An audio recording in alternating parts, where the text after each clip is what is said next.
السلام علیکم دوستو، امید ہے آپ سب خیریت سے ہوں گے۔ آج ہم پھر سے حاضر ہیں انفارمیٹیو لاؤنج کی ایک نئی ویڈیو کے ساتھ۔ امید ہے آپ کو آج کی ویڈیو پسند آئے گی۔ دوستو، سن 1982 میں امریکی ریاضی دان اور ماہر ماحولیات ایڈورڈ نے ایک نظریہ پیش کیا۔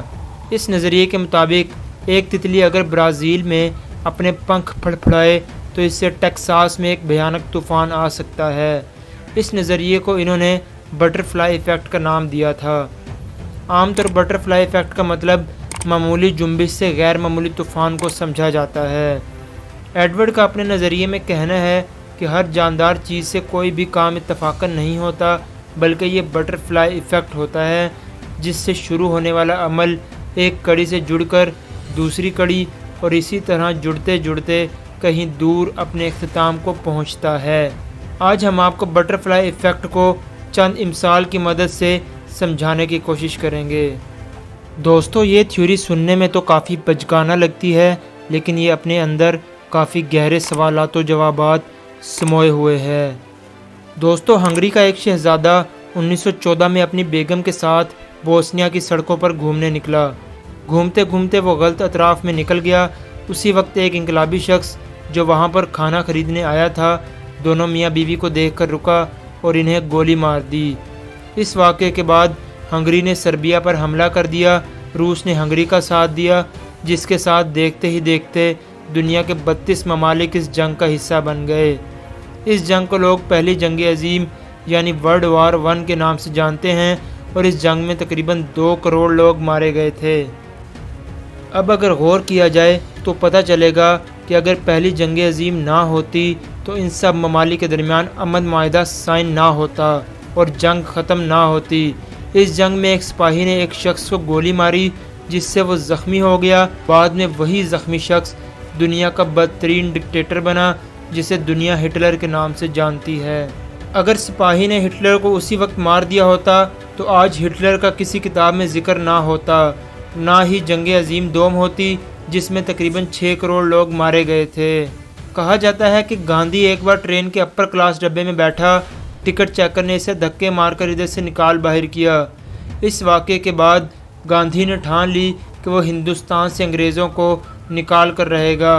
اگر اس دن گاندھی ٹرین میں نہ بیٹھا ہوتا تو آج کی دنیا کچھ اور ہی رنگ دکھا رہی ہوتی۔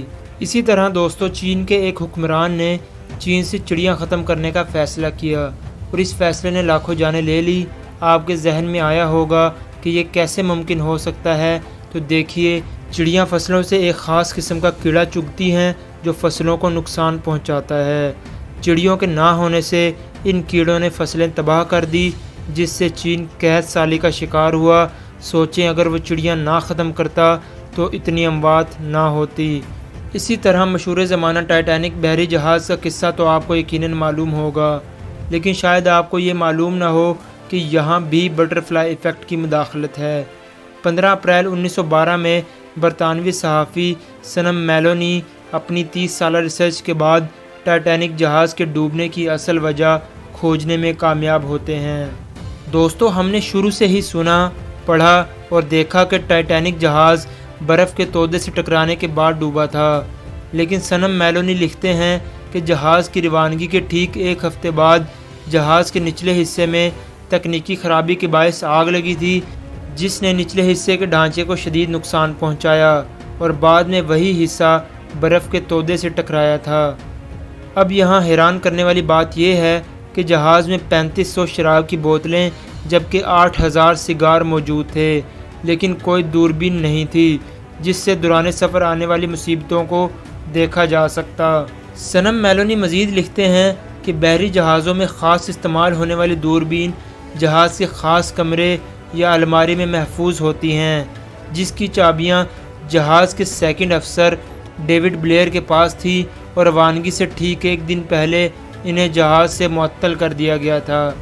ڈیوڈ بلیئر جاتے جاتے چابیاں دینا بھول گئے تھے اور عملے کو بھی اس کا علم 3 دن بعد ہوا جب ٹائٹینک سمندر کے بیچ میں تھا۔ سوچیے، اگر ڈیوڈ بلیئر کو نہ نکالا جاتا، وہ جہاز میں موجود ہوتے تو ان خاص دوربینوں کی مدد سے برفانی تودے کو دیکھا جا سکتا تھا، جس سے سینکڑوں جانیں بچائی جا سکتی تھی۔ اس طرح کی بے شمار مثالیں آپ کے آس پاس موجود ہیں۔ جسے آپ ایڈورڈ کے نظریے پر بٹرفلائی ایفیکٹ کی روح سے دیکھ سکتے ہیں۔ ان سب مثالوں کی روح سے واضح ہے کہ ایک چھوٹے سے شہر میں کیا جانے والا عمل کسی دوسرے خطے کی آبادی اور بربادی کا سبب بن سکتا ہے۔ اس نظریے پر مختلف فلمیں بھی بنائی گئی، ایک تو بٹرفلائی ایفیکٹ کے نام سے ہی ہے۔ وقت ملے تو دیکھیے، آپ اسے ایڈورڈ کا نظریہ سمجھیے یا کچھ اور، لیکن میں اسے اللہ کی حکمت ہی سمجھتا ہوں۔ امید ہے آپ کو آج کی ویڈیو پسند آئی ہوگی۔ ویڈیو اچھی لگی ہو تو چینل کو سبسکرائب کرنا مت بھولیے گا اور بیل کے آئیکن پر ضرور کلک کیجیے گا تاکہ آپ کو ہماری ہر نئے آنے والی ویڈیو کا نوٹیفیکیشن مل سکے۔ اللہ حافظ۔